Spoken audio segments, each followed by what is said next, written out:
चार बिंदुवत विद्युत भारों क्यू ए बराबर 2 माइक्रोकूलम, क्यू बी बराबर -5 माइक्रोकूलम, क्यू सी बराबर 2 माइक्रोकूलम तथा क्यू डी बराबर 5 माइक्रोकूलम ए 10 सेंटीमीटर बाजूवाળા ચોરસ એ બી સીડીના શિરોબિંદુઓ પર અનુક્રમે રહેલા છે.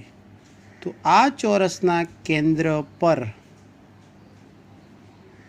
1 માઇક્રોકુલમના વિદ્યુતભાર પર લાગતું બળ શોધો. તો આપણે વસ્તુ વિચારીએ, આ ચોરસ છે, આ એ બી સી અને ડી બિંદુઓ છે, તેના પર અહીં ક્યુ એ બરાબર 2, ક્યુ બી બરાબર -5, ક્યુ સી બરાબર 2 અને ક્યુ ડી બરાબર -5. હવે આપણને એટલી ખબર છે, જો બંને વિદ્યુતભારો ધન હોય, ધારો કે ધન વિદ્યુતભાર છે, એણે ઓ ઉપર બળ લગાડી, તો બંને ધન હોય તો એ હંમેશા સામેની દિશામાં બળ લગાડી. પરંતુ બંનેમાંથી એક ઋણ હોય, જેમ કે અહીં આગળ બી ઋણ છે અને આ ધન છે, તે પોતાની દિશામાં જ બળ લગાડે.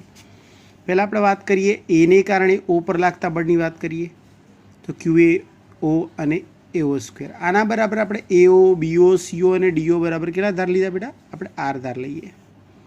માટે કે ક્યુ એ બરાબર કેટલા? 2. કેપિટલ ક્યુ બરાબર કેટલા છે? આપણે 1 માઇક્રોકુલમ ભાગ્યા આર સ્ક્વેર, એટલે જવાબ 2 કે આર સ્ક્વેર. તેવી રીતે ઓસીનું માપ મૂલ્ય શોધીએ, એ પણ એનું એ જ મળશે. પરંતુ જો એને કારણે એ સીની દિશામાં લાગશે અને સીની કારણે એ એની દિશામાં, બંને બળ સમાન મૂલ્યના પરસ્પર વિરુદ્ધ દિશાને, એટલે જો બંનેનો સરવાળો કરીએ તો કેટલો થશે? 0. એમ આ બંને ક્યુ એ અને ક્યુસીને કારણે ઓ પર કોઈ બળ લાગતું નથી. હવે કોણ બાકી રહ્યું? બી અને ડી. તો બી અને ડીની જો વાત કરતા હોય તો અહીં પણ એવું જ થાય છે. તો એફ ઓ બી બરાબર કે ક્યુ બી ક્યુ ભાગ્યા આર સ્ક્વેર. અહીં ક્યુ બી કેવા છે? -5, 1 × કે આર સ્ક્વેર. હવે ઋણ હોવાથી એ બળ કઈ દિશામાં લાગશે? પોતાની જ દિશામાં. એટલે આપણે હમણાં આકૃતિમાં કીધું એ પ્રમાણે જો બીને કારણે લાગતું બળ સામેની દિશાની જગ્યાએ ક્યાં લઈ ગયું? પોતાની દિશામાં જ પાછું આવ્યું. એવી રીતે સીમાં પણ એ જ પ્રમાણે બળ છે, એટલે એ પણ પોતાની દિશામાં જ લાગશે, એટલે કે સીનું પણ મૂલ્ય એ જ મળશે, એટલે કે ડીનું પણ.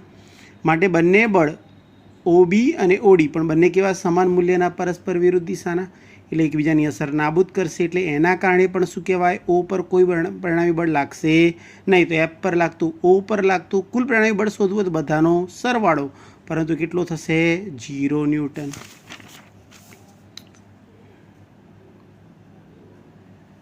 હવે જો આકૃતિમાં દર્શાવ્યા મુજબ ક્યુ ક્યુ અને -ક્યુ વિદ્યુત ભારો એક સમબાજુ ત્રિકોણના શિરોબિંદુ પર મૂકવામાં આવ્યા છે.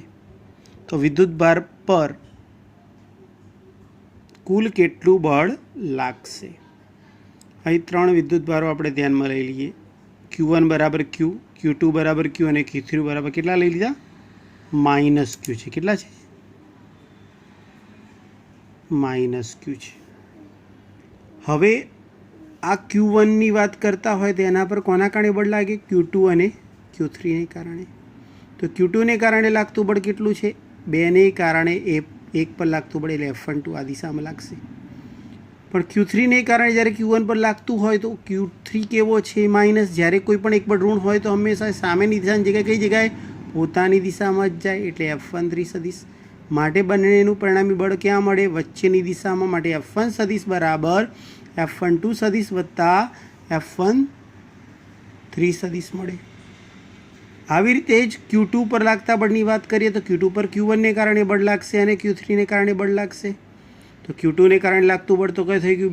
1ને કારણે, Q2 પર 1ને કારણે 2 પર, એટલે આ દિશામાં. 3ને કારણે 2 પર, પણ 3 કેવો છે? પોતે ઋણ, એટલે પોતાની દિશામાં જ પાછો જાય, એટલે F23 સદિશ. માટે પરિણામી બળ ક્યાં મળે? વચ્ચેની દિશામાં. એટલે F2 સદિશ બરાબર F23 સદિશ વત્તા F21 સદિશ મળશે. આવી રીતે Q3 પર લાગતા બળની વાત કરીએ તો એના પર 1ને કારણે પણ લાગશે અને 2ને કારણે લાગશે. પણ 1ને કારણે લાગે, પણ અહીં Q3 કેવો છે? ઋણ છે, એટલે પોતાની દિશામાં જ. અહીં પણ પોતાની દિશામાં જ, કારણ કે 2ને કારણે ભલે 3 પણ લાગે, પણ એ પણ એક ઋણ છે, માટે પોતાની દિશામાં પરિણામી બળ ક્યાં લાગશે? વચ્ચે. માટે F3 સદિશ બરાબર F31 સદિશ વત્તા F32 સદિશ. માટે કુલ બળ કહીએ તો F1 સદિશ વત્તા F2 સદિશ વત્તા F3 સદિશ થાય. F1ની કિંમત લખી નાખી F12 પ્લસ F13, F2ની કિંમત લખી નાખી F23 વત્તા F21 સદિશ. F3 સદીશની F31 વત્તા F32 સદીશ. આ પહેલાં 1 2 3 પતે એમને એમ રાખ્યા. 2 1 ને ફેરવો તો 1 2 કરવા હોય તો આગળ કયું નિશાન આવશે? માઇનસ. 1 3 માટે માઇનસ, 2 3 માટે માઇનસ. બધા બળ ઉડી ગયા તો જવાબ શું આવશે? 0 ન્યૂટન. એક થિયરી આવશે, બિંદુવત વિદ્યુતભાર વડે ઉદ્ભવતું વિદ્યુત ક્ષેત્ર સમજાવો. એટલે આપણે આકૃતિમાં એક ઉગમ બિંદુ ઉપર ક્યુ વિદ્યુતભાર ધ્યાનમાં લીધો. શૂન્યાવકાશમાં ઉગમ બિંદુ પર એક બિંદુવત વિદ્યુતભાર ક્યુ ધ્યાનમાં લીધો છે. ઉગમ બિંદુથી આર સ્થાન સદીશ અંતરે કોઈ બિંદુ પી છે. ત્યાં એક બિંદુવત બીજો વિદ્યુતભાર ક્યુ બરાબર ને લાવવામાં આવે. જો લાવવામાં આવે તો આ ક્યુને કારણે સ્મોલ ક્યુ પર એક પ્રકારનું બંને કેવા છે? ધન, એટલે અપાકર્ષી કુલંબ બળ લગાડે. આમ જે બાહ્ય અસર વડે કારણ કે આ તો અહીં ગોઠવ્યો હતો પણ આની અસર ક્યાં થઈ? અહીં. એટલે કે જે બાહ્ય અસર વડે ક્યુ પર બળ લાગે તે બાહ્ય અસરને શું કહે છે? ક્યુનું વિદ્યુત ક્ષેત્ર કહે છે.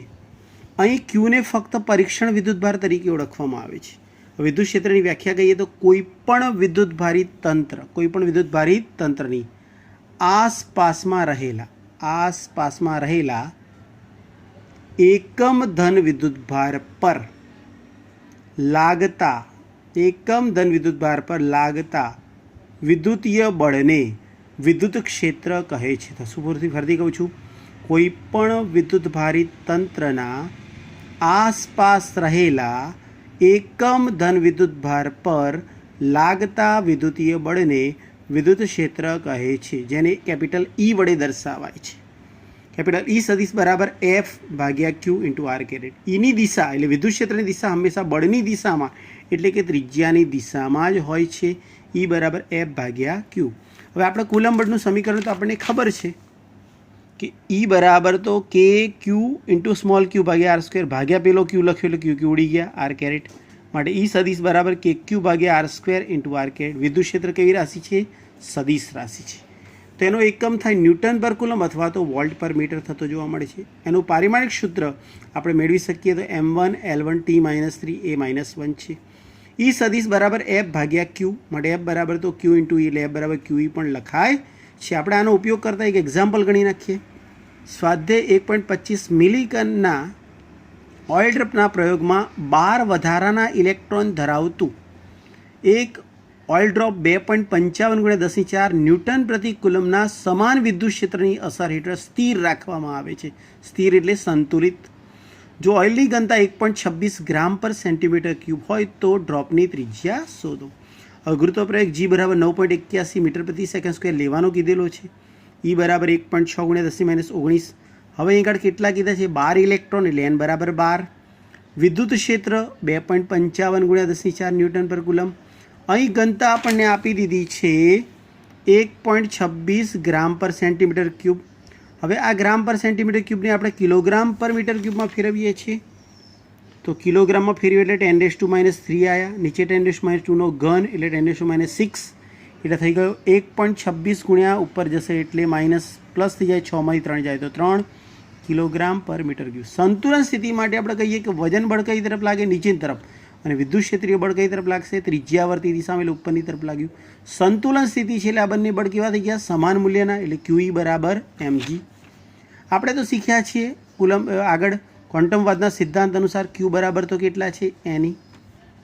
માટે એની કિંમત લખી નાખીએ. ક્યુની જગ્યાએ Ne × કેપિટલ E તો છે જ.